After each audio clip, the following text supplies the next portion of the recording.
Okay. Good morning. This is Mr. Murray coming to you. It is March 24th at 11:30 uh, in the AM. This is going to be primarily aimed at seventh grade. Um, so welcome. I know most of you will be watching this separately. So today what we're going to be talking about is Anne Frank, Act 1, Scene 5 of the play. So for those of you who haven't read up to Scene 5 yet, this will be a good review and summary of what's happening. It'll be a good summary, rather. And for those of you who have already read or listened to past Act 1, Scene 5, this will be just a good review. So kind of like what we would typically do in class, where I would interrupt what we were reading to make key points. So let's begin. So the story begins with the family celebrating Hanukkah. Hanukkah is a Jewish holiday. It lasts for 8 nights. The first thing that really comes into mind here that's important is that Dussel, even though he is Jewish, he's not familiar with the Hanukkah celebration. You know, Nick, I just started, so I'm summarizing Act 1, Scene 5. So I was just mentioning that the act begins with the family celebrating Hanukkah. And Dussel, because he's from Norway, is unfamiliar with the tradition. So this kind of illustrates one of those things in the 1940s. Hitler and the Nazis viewed people who were Jewish as their ethnicity. So whereas most people in America, especially now, would view their religion as something separate than their ethnicity, like someone's either Irish American, Scottish American, French American, African American, Asian American. And then on top of that, they're maybe Buddhist and atheist, agnostic, Christian, Catholic, or whatever they worship. Hitler viewed people who were Jewish for that to be their ethnicity. So he didn't view Germans who were Jewish to be German. He viewed them as Jewish, like it was something completely separate to him. So when the Nazis are moving into Norway, even though Dussel views himself as Dutch, the Nazis still view him as Jewish. So he would call himself Dutch, but the Nazis disregard that because they think his ethnicity is actually Jewish, which is one of the ethnicities that they want to get rid of, along with Gypsies and Slavs and a whole laundry list of groups of people that they don't like. So anyways, so they're having this celebration, and the celebration serves a couple of purposes. One's it's to hold on to their cultural beliefs. One, it's to show their faith and hope in the future.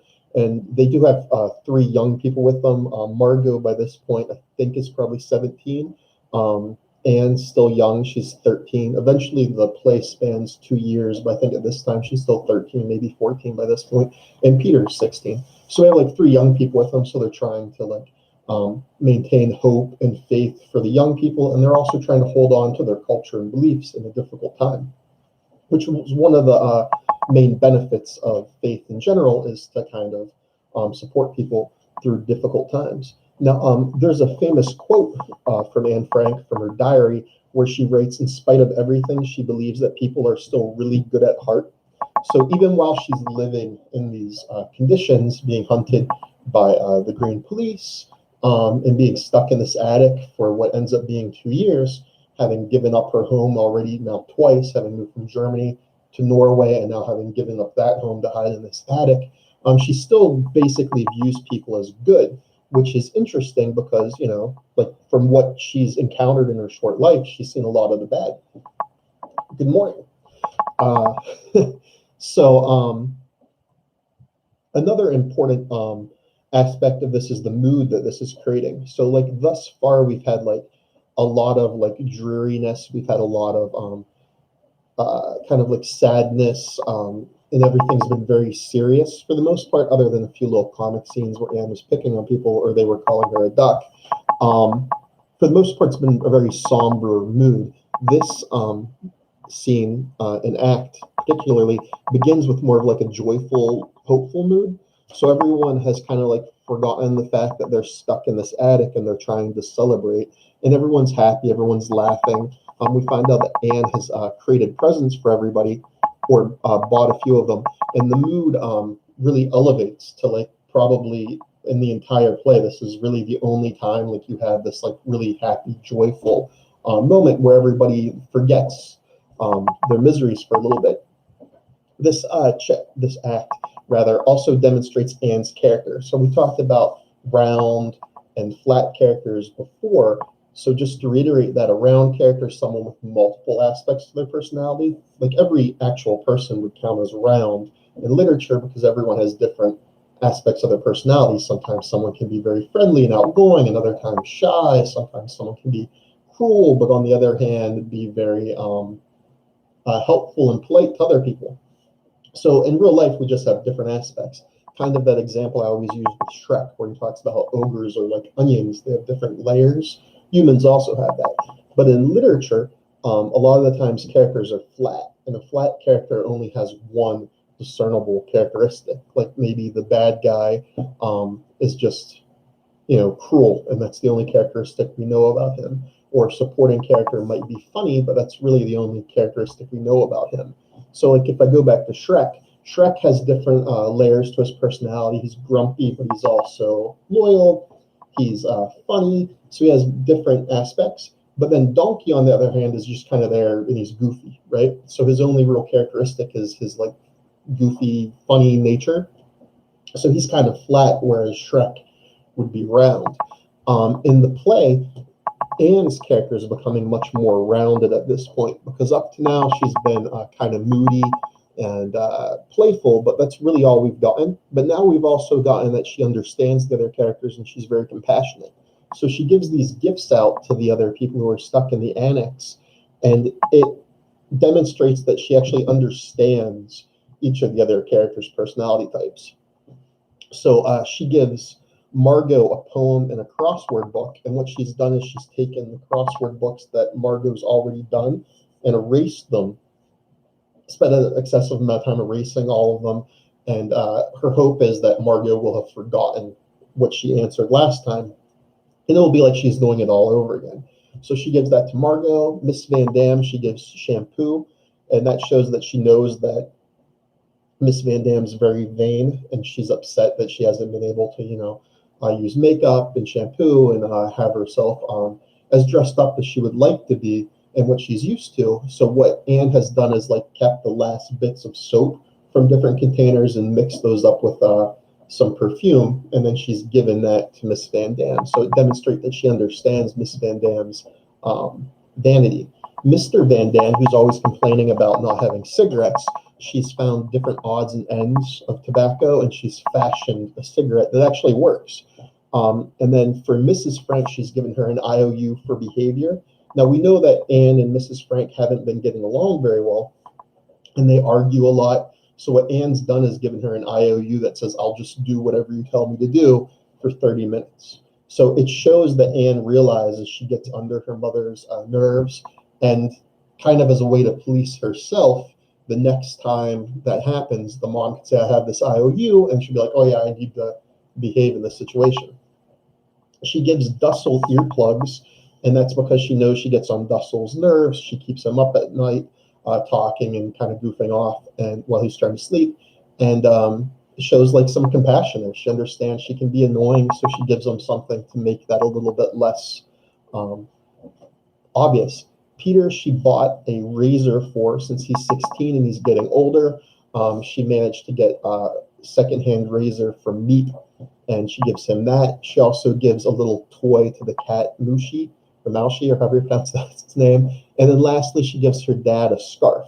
Now, the scarf's really important because this is what started the entire play. If you remember back to Act 1, Scene 1, when Mr. Frank came back to the annex because he was hoping that someone had survived other than himself. And when he learns that everyone else has died, he goes through his belongings in the annex and he finds that scarf, and then he sits down and cries, and that's kind of what starts everything. So we find here, this is where he gets the scarf. And we find out that he was working with Anne to make the presents and ideas and such for what to give everybody. And he didn't expect to get a present. So Anne had made this in secret in the dark, so it's not a very good scarf. It's kind of like misshapen, but it's still kind of like the thought that counts type thing.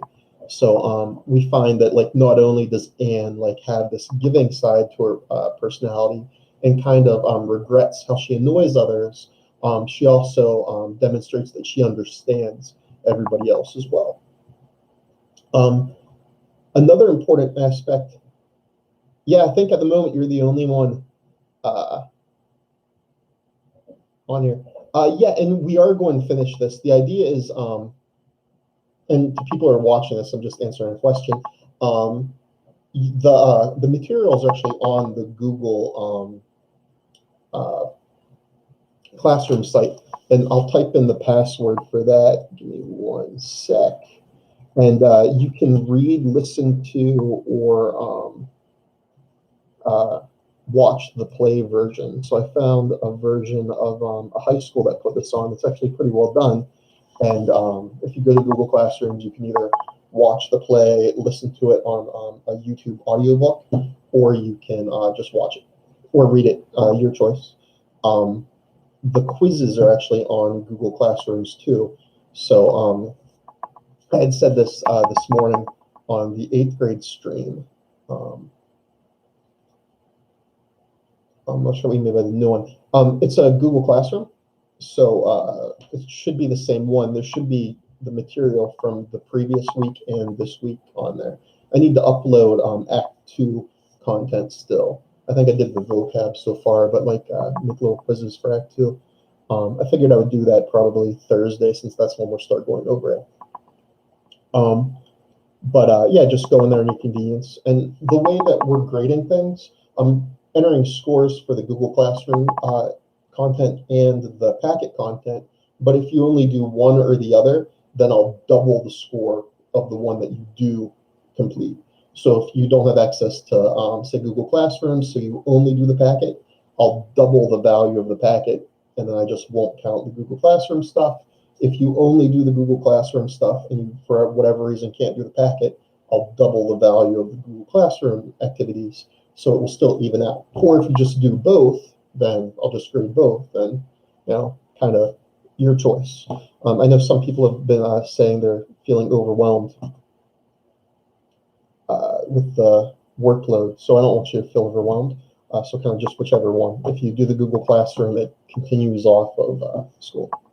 Yeah, it is very weird that we're not in school. But okay, so I don't want to get too distracted, because some people are probably going to watch this later on. I know this is probably how a lot of you guys fall asleep, because you need something, you know, to unwind to. So another important aspect of this act and scene are conflicts. We talked about conflicts some last week when we talked about internal and external conflicts. Like an internal conflict being something going on with inside you, like someone dealing with addiction, loneliness, feelings of regret, anything like that. That would be an internal conflict. And then an external conflict is kind of what we're experiencing now. We're not able to go outside because of a disease. A disease would be or a virus rather. That's an external conflict. That's an example of man versus nature. Also, if like a crocodile was on the loose attacking people, that would be an example of man versus nature. And then the other two were man versus man, and that's if, say, you get into a conflict with like a sibling or a parent while you're stuck at home, that would be an example of man versus man. And the last one is man versus society, and we're also dealing with that now because the government is saying you must stay home, you're quarantined, you can only go outside if you're, going to the hospital, a doctor, going out for food, or some other really important task. So that's society telling you to do something. So that's an example of man versus society. So in our play, getting back to that, there are two main conflicts in the scene. So at first, everybody's happy. They're getting presents.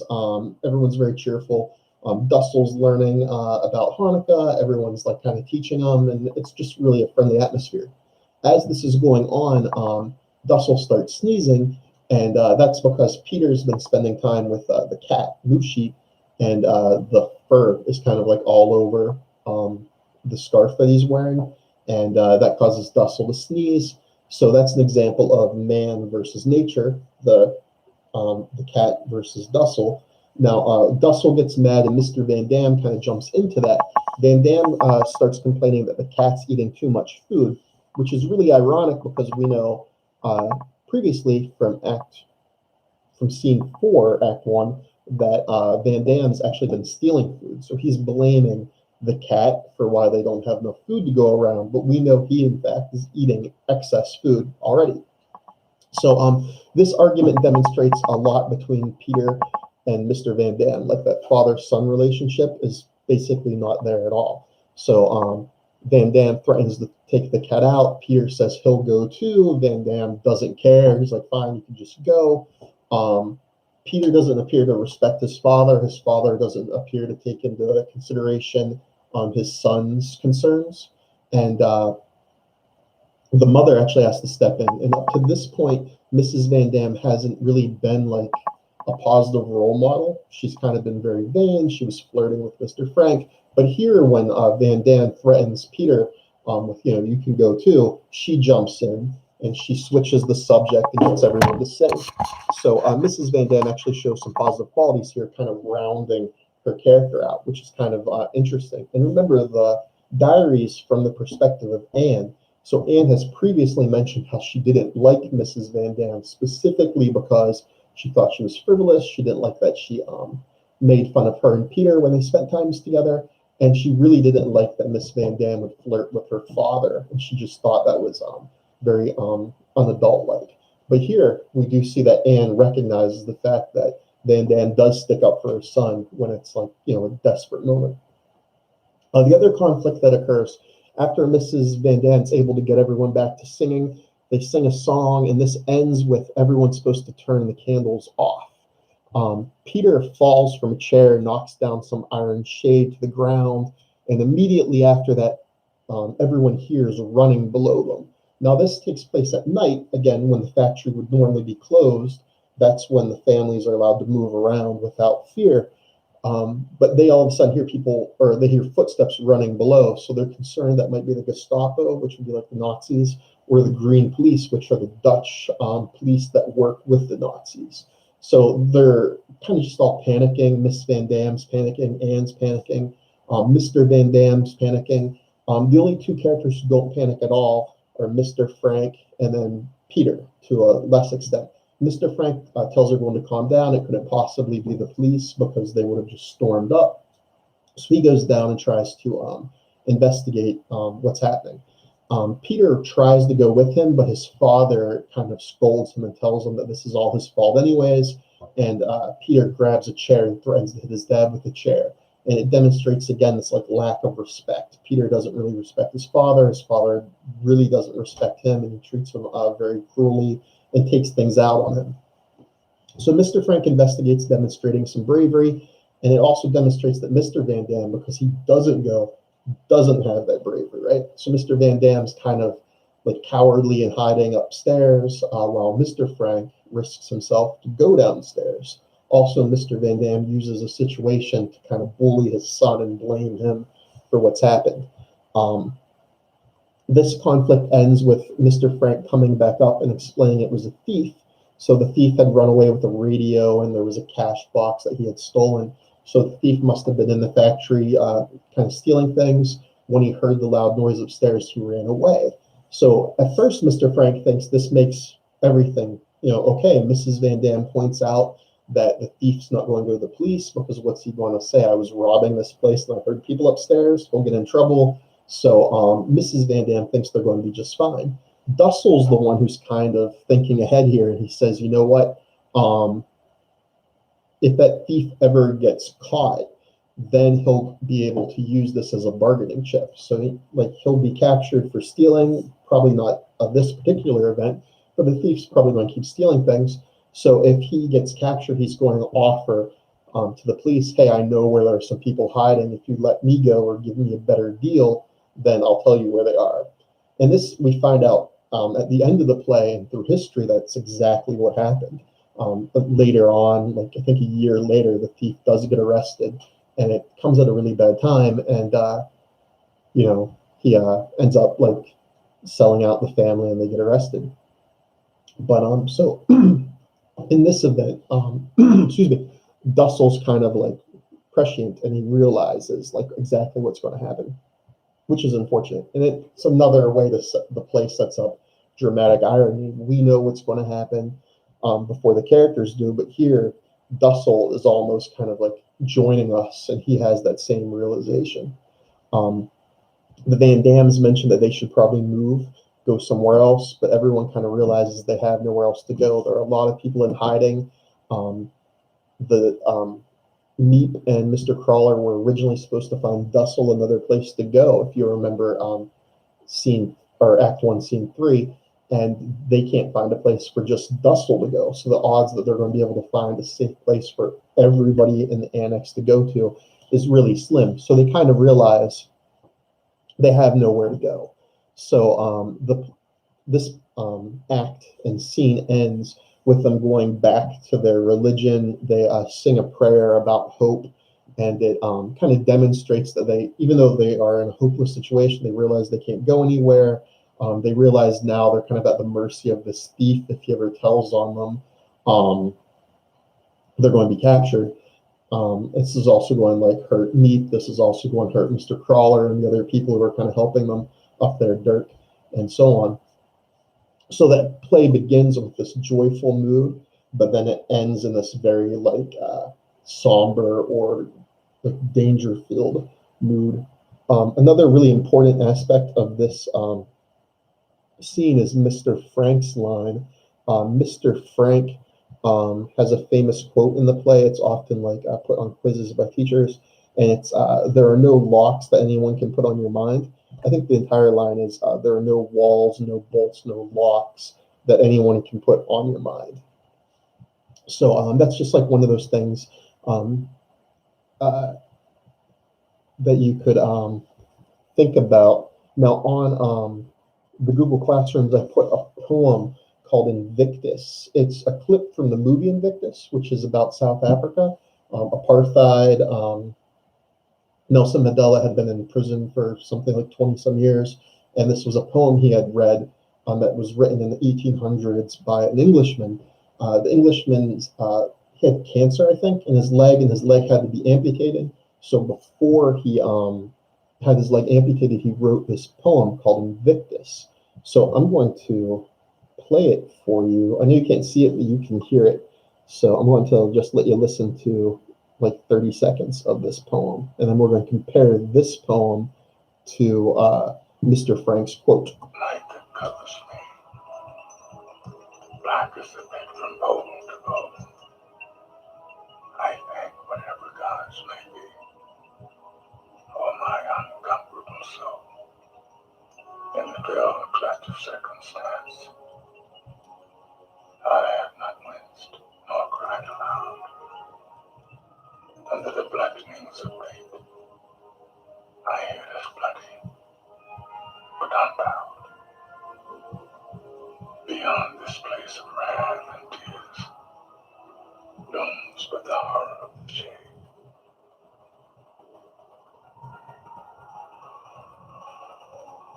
And yet, the menace of the years finds and shall find me unafraid. It matters not how straight the gate, how charged with punishment the scroll. I am the master of my fate. I am the captain of my soul.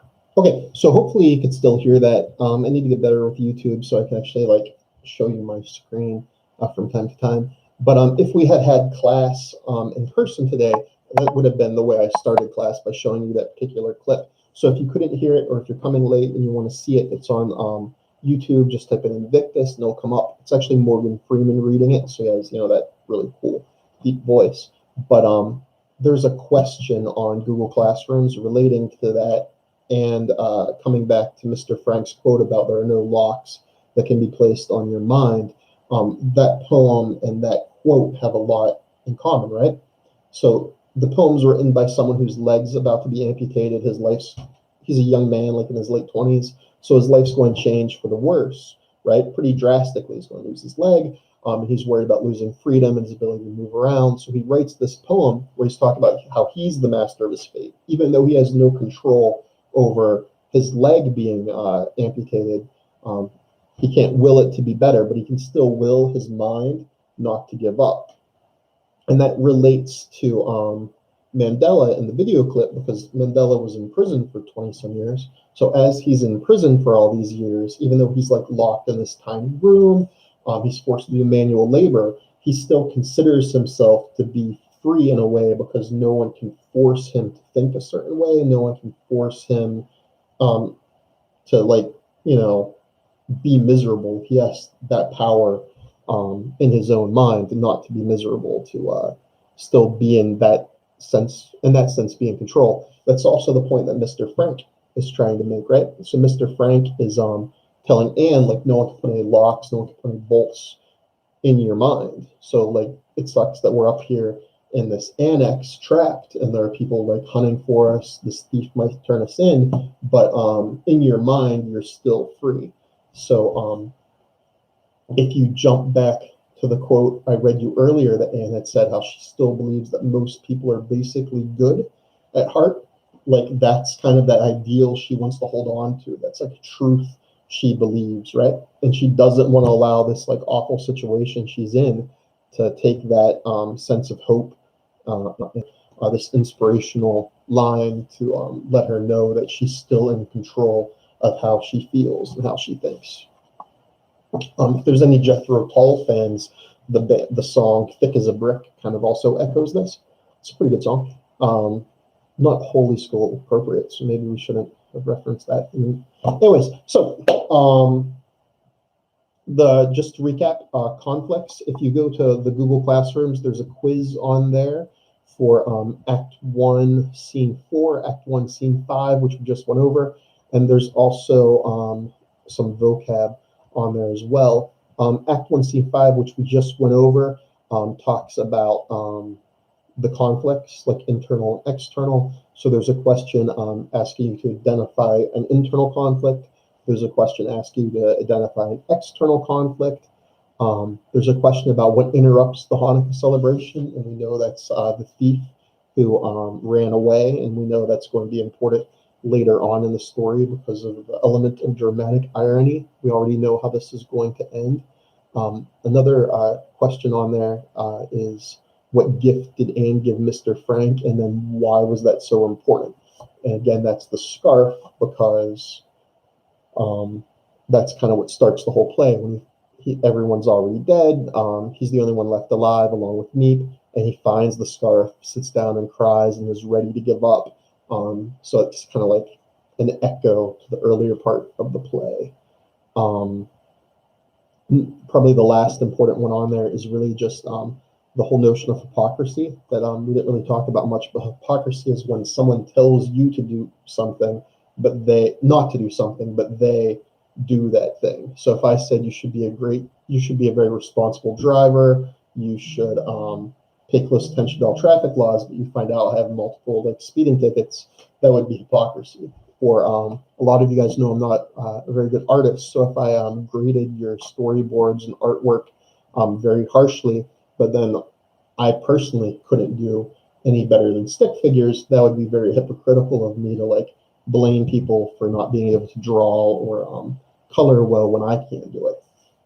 So in the story, Mr. Van Dam is very hypocritical because he talks about how the cat is eating too much food and taking up too much space and draining the resources. But we know, again, because of dramatic irony, that he's the one actually stealing food. So he's the blame for why there isn't enough food to go around, at least partially. And he's saying, in fact, it's the cat, so we need to get rid of this cat because it's taking up too much space and eating too much food.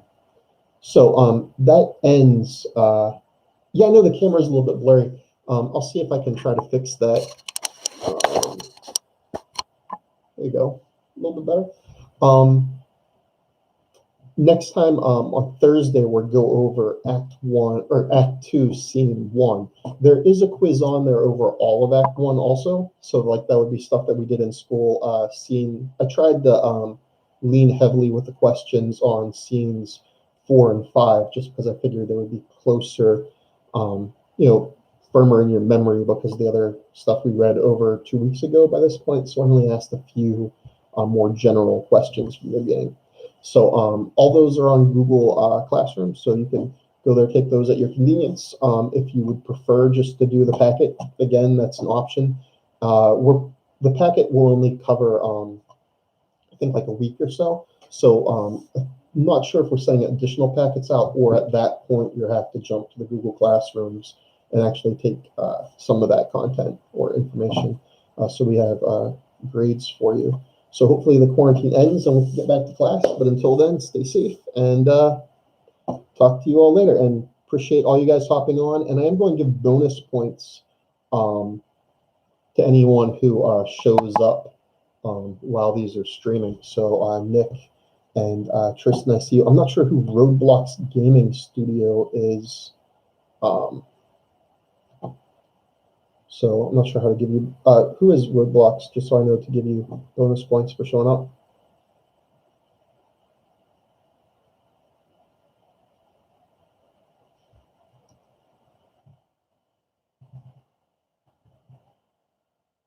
Okay, cool. Good to see you, Hunter. All right, so it's afternoon, so I'm going to take off. I'm not sure who's on next, but I'm not back until Thursday, but I will probably add a few more questions and quizzes to Google Classrooms in the meantime. So good seeing y'all. Talk to you later. Bye.